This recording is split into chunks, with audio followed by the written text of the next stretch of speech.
que existem sonhos seus que não foram realizados ainda, que estes sonhos estão latejando, estão pipocando, querendo se tornar realidade, mas eles dependem de você. Deixa eu te dar um exemplo prático, deixa eu falar em parábolas, que nem Jesus falava, para ver se você entende. Você já teve a experiência de comer aquelas pipocas que você vai lá no mercado e compra só um milho, e aí você estoura as pipocas ali dentro? Não sei se você já teve essa experiência, já teve? Porque hoje em dia é pipoca de micro-ondas, né? Por isso que eu tô falando assim. Mas se você já teve essa experiência, você vai entender exatamente o que eu quero falar agora. Dentro de cada milho de pipoca, existe uma pipoca. Glauco. Claro, né? Pois é, mas agora pense comigo assim. Se você comprar 2 sacos de milho de pipoca, leva eles para sua casa e deixa eles lá na prateleira por 3 anos, eles vão se tornar pipoca? Você compra ali 3 sacos de pipoca, deixa eles ali por 6 anos guardados, condiciona direitinho. Eles vão se tornar pipocas? Eles não vão se tornar pipoca. Aquele milho de pipoca, para se tornar pipoca, eles precisam do ambiente certo. Eles precisam da temperatura certa. Não adianta você pegar um milho de pipoca e colocar eles na prateleira e desejar fortemente, orar para que eles se tornem pipoca. Você pode fazer o que você quiser, até mágica, contratar os maiores magos, faça aquele milho que está na minha prateleira se transformar em pipoca sem tirar eles dali. Não vai acontecer. Por quê?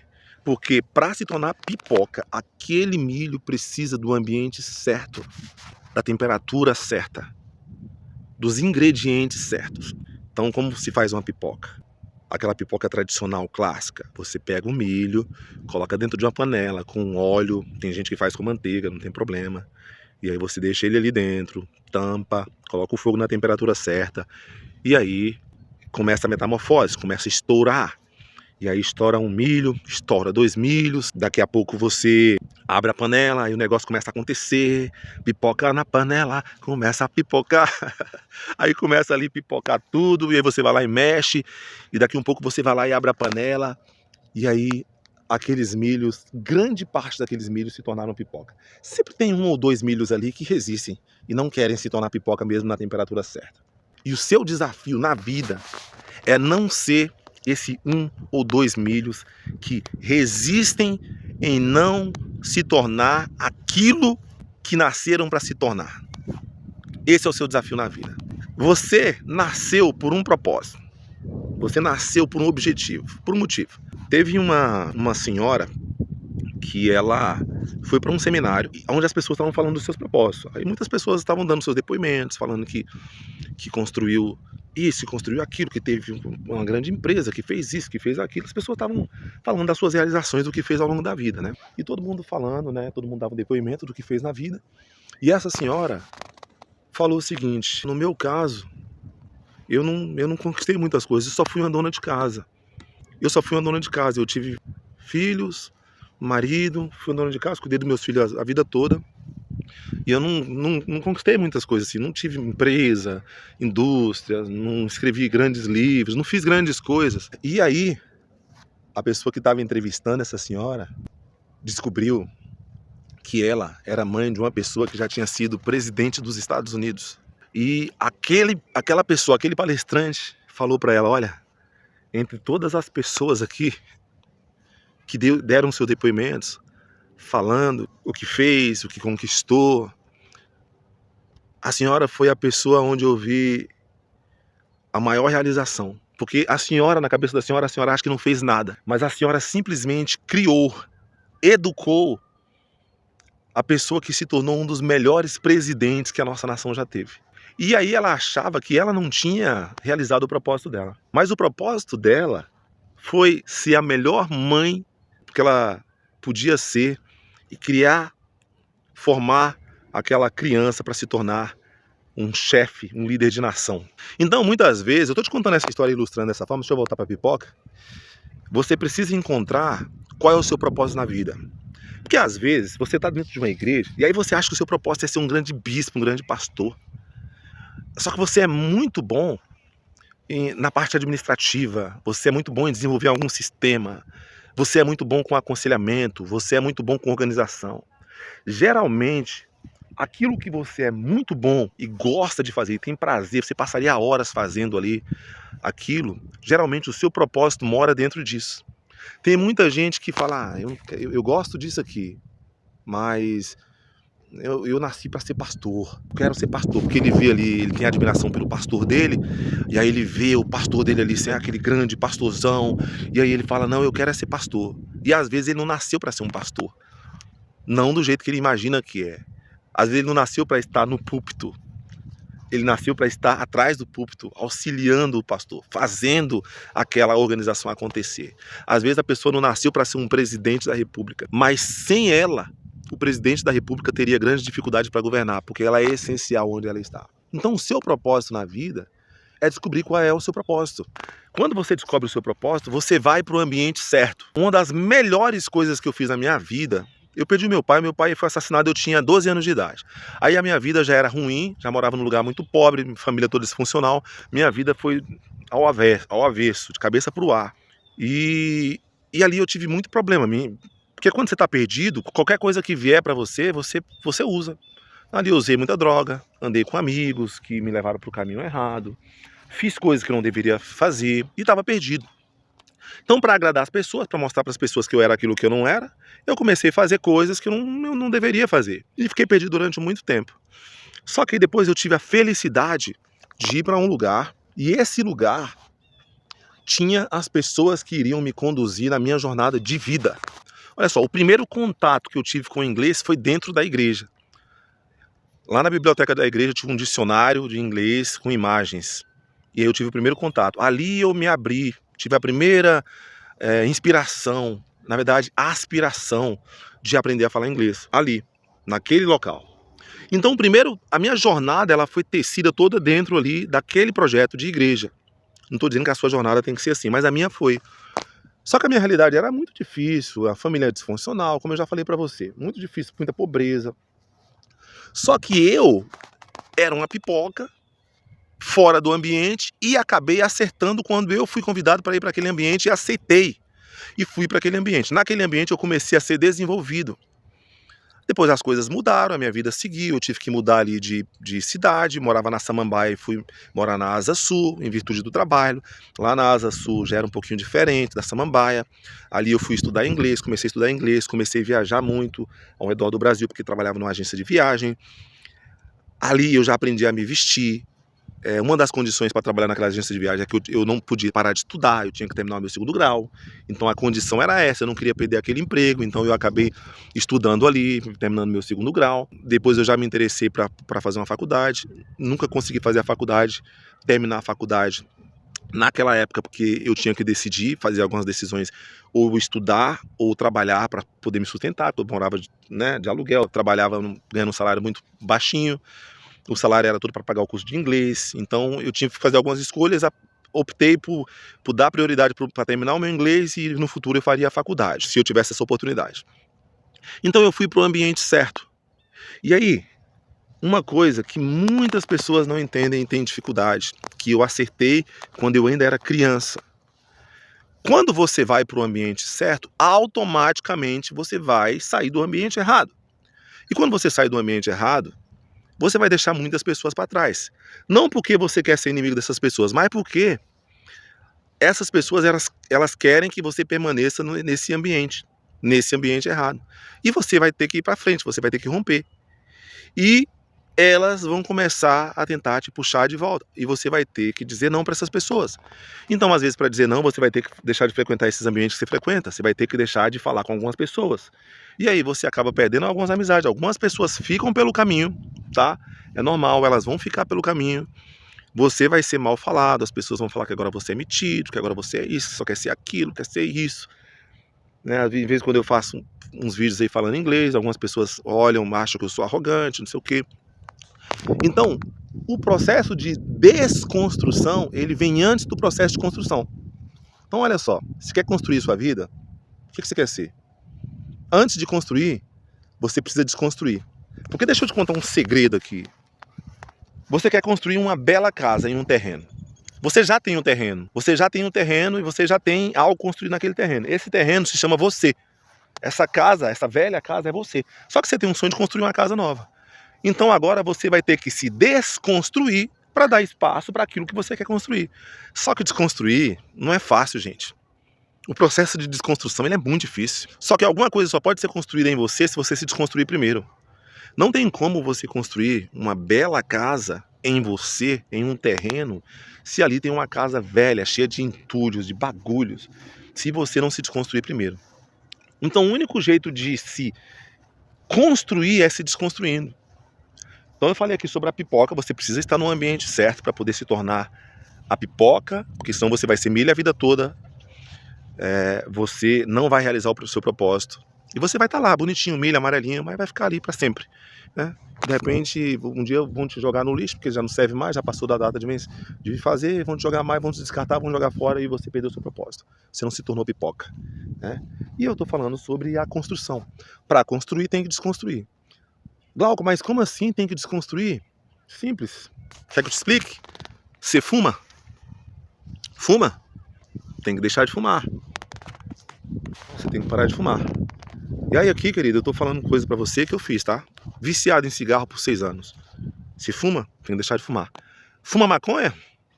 Legal, te deixa alegre, feliz, né? Mas te deixa emocionalmente dependente. Como assim, Glauco? Toda vez que você tá nervoso, que você tá triste, você vai fumar um pra relaxar. E a vida foi feita pra ser vivida de cara. Se você precisa de qualquer coisa pra poder te tirar de um estado emocional, de tristeza, de qualquer luto, alguma coisa do tipo, então você é escravo dessa coisa. Então, para desconstruir a sua vida, você vai ter que deixar de fazer algumas coisas. E veja que eu não estou falando aqui de construir, estou falando de desconstruir. Porque para construir, primeiro você tem que desconstruir. Quando você, por exemplo, quer construir uma casa, já dei esse exemplo aqui, aí você vai lá e compra um terreno que tem um monte de lixo, de coisas, uma outra casa construída. O que você vai ter que fazer primeiro? Você vai ter que limpar, você vai ter que desconstruir. Você vai ter que demolir aquela casa velha para construir algo novo. Então a mesma coisa, não tem como você construir uma vida nova em cima de uma vida velha. Você vai ter que desconstruir a vida velha para poder construir a vida nova. Então é muito importante isso. Eu estou falando com você que quer se reconstruir, que quer mudar a sua vida, que quer construir alguma coisa na sua vida. É com você que eu estou falando. Estou falando com você que você vive uma vida cheia de vícios, uma vida toda atribulada, cheio de problema na família, problema na sua vida, e você está em paz com isso. Se você está vivendo essa vida cheio de problema e você usa sua droga, você usa sua maconha, o seu álcool, que está tudo bem para você, então só ignora o meu vídeo. Agora, se você é uma pessoa que quer reconstruir a sua vida, então esse vídeo é para você. E tudo que eu falo para as pessoas fazerem, dando sugestões de melhoria de vida, eu já fiz. Tudo. Eu jamais vou falar para as pessoas, ó, faça isso, sem eu ter feito. Eu falo para as pessoas, para de fumar, porque eu já parei. Para de beber, porque eu já parei. Para de fumar maconha, porque eu já parei. E essas coisas, querida, elas constroem a sua vida. Então minha vida começou assim, eu tinha um sonho, aos 12 anos de idade, e aí minha vida começou cheia de luto, de problema, eu perdi meu pai, um tiro no peito. A partir daí eu tive que me reinventar, pendi para o lado do crime, comecei a andar com pessoas, que praticavam crimes. Daqui a pouco comecei a usar droga, me viciei nas drogas, daqui a pouco eu tive experiência de apanhar da polícia, de roubar coisas dos outros ali na minha juventude. Eu era um infanto juvenil, né? Então assim, fiz tudo isso, querido. Passei por todos esses caminhos, perdi vários amigos por crime. Chegou uma hora que eu falei, cara, eu não nasci pra isso, eu não posso ter nascido pra isso. Eu nasci em um ambiente que eu não podia controlar, que era o ambiente dos meus pais.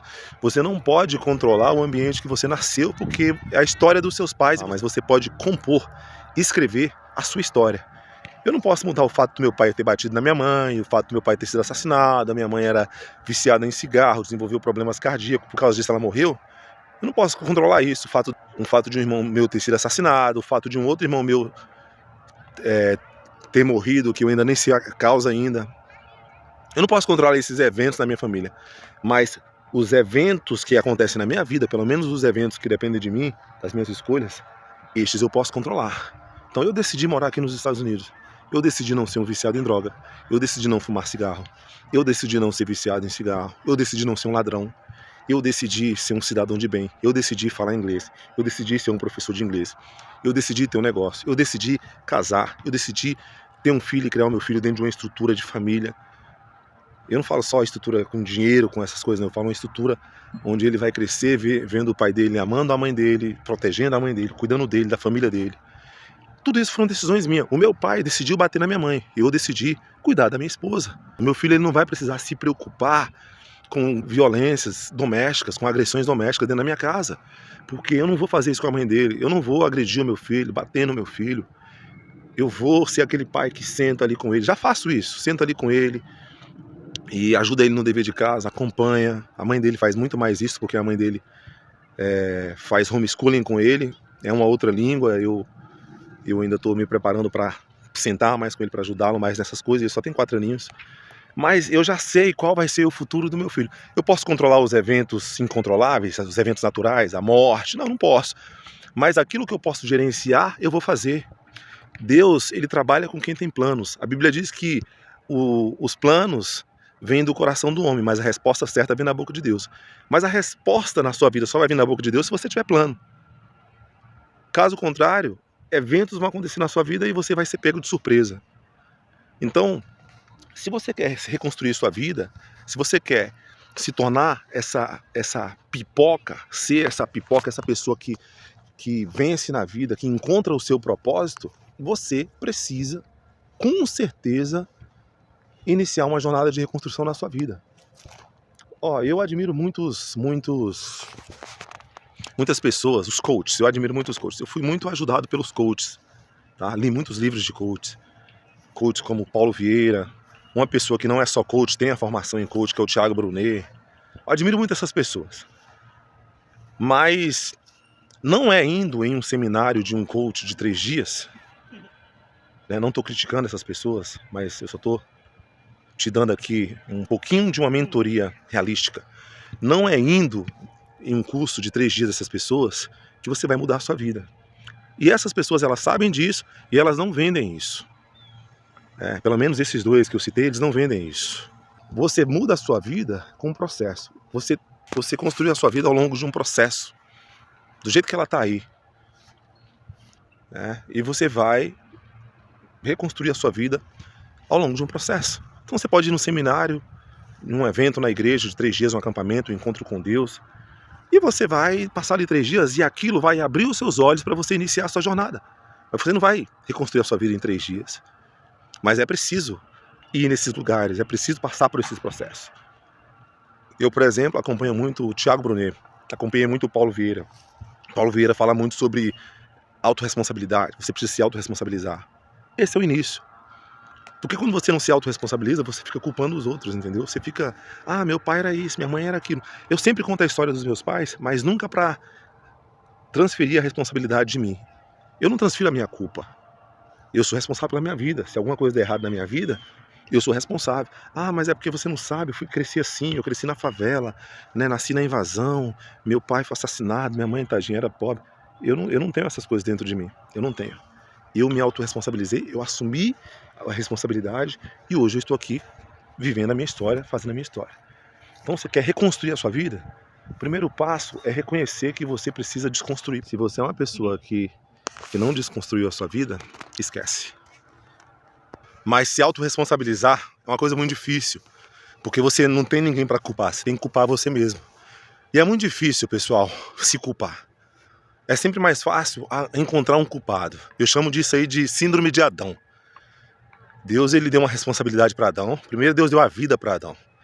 E aí Deus deu uma responsabilidade. Olha, você pode fazer isso, isso, isso. Você vai tomar conta desse lugar aqui, você vai fazer isso, isso e isso.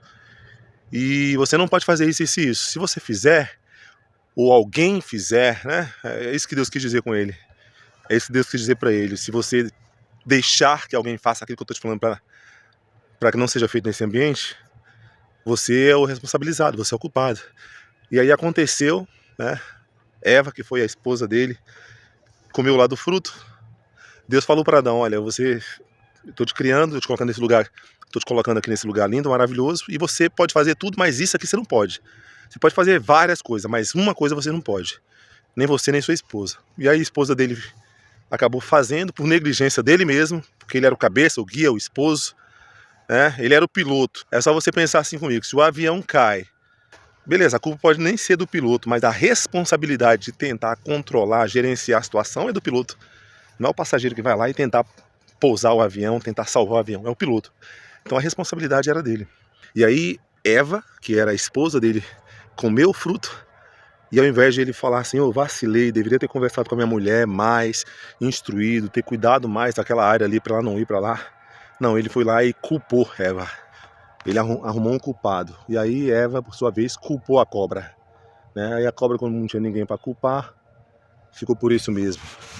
Então, você precisa assumir a responsabilidade da mudança da sua vida. É muito importante isso. Às vezes você nem precisa se desconstruir. Você só precisa se limpar. Às vezes você é uma casa, um projeto já feito, só que ao longo da vida você passou por alguns incidentes, algumas situações, alguns acidentes, se envolveu com quem não era para se envolver, usou o que não era para usar, e acabou que você desviou um pouco do caminho, mas você cresceu em uma casa de repente com princípios, seus pais te ensinaram, você foi construído. E agora você de repente não precisa se desconstruir, como é o meu caso, envolvimento com droga, né, crime, meu pai assassinado, meu irmão assassinado. De repente sua vida não seja assim, mas você precisa se limpar. Você é uma casa, só que você está uma casa abandonada, suja, você precisa de uma faxina, uma limpeza. Isso leva tempo, é minucioso, você tem que ir ali em cada cômodo, limpar, lavar, tirar tudo o lixo, todos os insetos que acumularam ali dentro. E você precisa fazer essa limpeza geral na sua vida. Então faça. Mas para recomeçar, para viver uma vida nova, você precisa se desfazer das coisas velhas, do passado que te prende. E aí vem várias coisas, posso dar exemplo para você aqui, tá? Posso falar aqui de mágoas que você guarda, pessoas que você guarda dentro de você, que você queria que essas pessoas se machucassem, se ferissem para pagar aquilo que fizeram com você, tá? Tem pessoas que você machucou, que você até hoje não pediu perdão para essas pessoas. Tem vícios, várias situações emocionais que você precisa resolver e até hoje você não resolveu. E estão aí dentro de você. E aí você está aí achando que o tempo vai limpar, que o tempo vai curar, que o tempo vai fazer, e o tempo não faz nada. O tempo é o tempo. O tempo, ele não é nada sem a ação do homem. Se você não estiver ali para usar aquele tempo, o tempo vai ser sempre, se você não fizer manutenção, o tempo vai se encaminhar de fazer o trabalho dele. Se você for para uma casa, por exemplo, abandonada, ela começa a encher de inseto, de lixo. O tempo não vai lá com as mãos dele e limpa a casa. Tem que ter uma ação humana. É a mesma coisa você. O primeiro grande perdão que eu tive que fazer na minha vida foi para uma pessoa que eu amava muito. E perdoar quem ama, querido, é muito difícil. Perdoar quem você não ama é difícil também, mas não tão difícil quanto perdoar quem você ama. Por exemplo, eu tive que perdoar minha mãe. Minha mãe me proibiu de ir no enterro do meu pai. Eu não pude dizer adeus pro meu pai. Eu guardei essa mágoa da minha mãe por vários anos. Vários anos. Foi muito difícil para mim. Depois eu tive que liberar um perdão, exercitar um perdão muito difícil novamente, que foi perdoar a pessoa que matou meu pai. E aí não foi aquele perdão assim, de falar, não, eu perdoo. Não, eu tive que olhar nos olhos do cara e dizer para ele que eu perdoava. Eu fiz isso. Não é pra qualquer um, isso aí eu não faço não. Vou falar uma coisa pra você. Você tem a capacidade. Foi Deus que te fez. Você, não sei se você sabe que o seu autor é Deus. Deus, ele fez você. Então se você tá andando com uma potência de fusquinha, é uma decisão sua, mas você é uma Ferrari. Eu sei porque quem fez você foi Deus. Eu sei quem é o seu autor, o seu construtor. Então quando eu olho pro que você pode, não olho pra você, eu olho pra Deus. Quem foi que fez essa pessoa aí? Foi Deus. Então essa pessoa aí tem um calibre grossíssimo. Essa pessoa aí é um 737-500, sabe? Essa pessoa aí é um carro 2 ponto não sei o que lá, 2.0, 10.6. Entendo tudo de carro, né? Você tá vendo, né? Então, olhando pra você, eu sei que você é, não pelo que você apresenta ser, mas por Deus. Então você pode qualquer coisa. Você fala, mas eu não consigo perdoar não. Você consegue, eu consegui. Mas eu não consigo fazer isso não. Você consegue, eu consegui. E a primeira coisa que precisa mudar em relação a liberar o perdão para uma pessoa é essa conversa fiada de eu não consigo. Esse mindset. Você consegue. Então ao invés de falar eu não consigo, você tem que começar a falar eu consigo. Eu vou perdoar, eu vou fazer. É o mindset. tem que mudar. 7 significa configurar. É a configuração mental. É configuração, reconfiguração mental. Você precisa reconfigurar sua mente. Quando eu falei pra minha mãe, mãe, eu quero ir pro Canadá. Ela, como é que você vai pro Canadá? Você é pobre, eu sou pobre, não moro nessa favela. Como é que você vai morar no Canadá? Você nunca vai fazer isso, meu filho. Você nunca vai aprender a fazer esse inglês. Eu não tenho dinheiro pra pagar o Wizard pra você, pra pagar o WhatsApp pra você. Nem existiam essas escolas na época. Eu não tinha dinheiro, cara. Eu tive que aprender inglês por mim mesmo. Minha mãe não viu o que eu via. Mas hoje, olha onde eu tô. Dentro do meu sonho, cara. Tô aqui dentro dos Estados Unidos. É o Canadá? Não. Mas é ainda melhor. Deus fez algo muito melhor e maior por mim do que aquilo que eu mesmo planejava e sonhava pra mim mesmo. Mas eu não aceitei desde criança que o mindset da minha mãe ficasse sendo o meu mindset. Eu queria crescer, eu queria expandir, eu queria falar inglês, eu queria mudar de país, eu queria conhecer pessoas, eu queria viajar o mundo. Aconteceu. Viajei o mundo, morei na Inglaterra, fui para a Itália, viajei na Inglaterra por vários lugares, Manchester, Londres, aqui nos Estados Unidos, já fui a Nova York, estou aqui em Nova Jersey, moro na Pensilvânia. Muitas coisas aconteceram. Por que aconteceram? Ah, o cara é sortudo. Não, não, querido, não tem nada de sorte. Deixa eu fazer uma pergunta para você. Você gostaria de pagar o preço que eu paguei para viver a vida que eu vivo? Só quero lembrar você que eu não tenho mais pai, eu não tenho mais mãe, eu perdi 2 irmãos.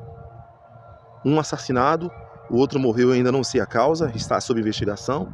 Eu perdi uma filhinha, minha filhinha nasceu, ficou 5 dias comigo. Peguei minha filhinha nos meus braços, primeira vez que eu peguei ela nos braços, ela morreu. Saiu da neonatal, da incubadora, veio para os meus braços para se despedir de mim. Você gostaria de pagar esse preço para viver a vida que eu estou construindo?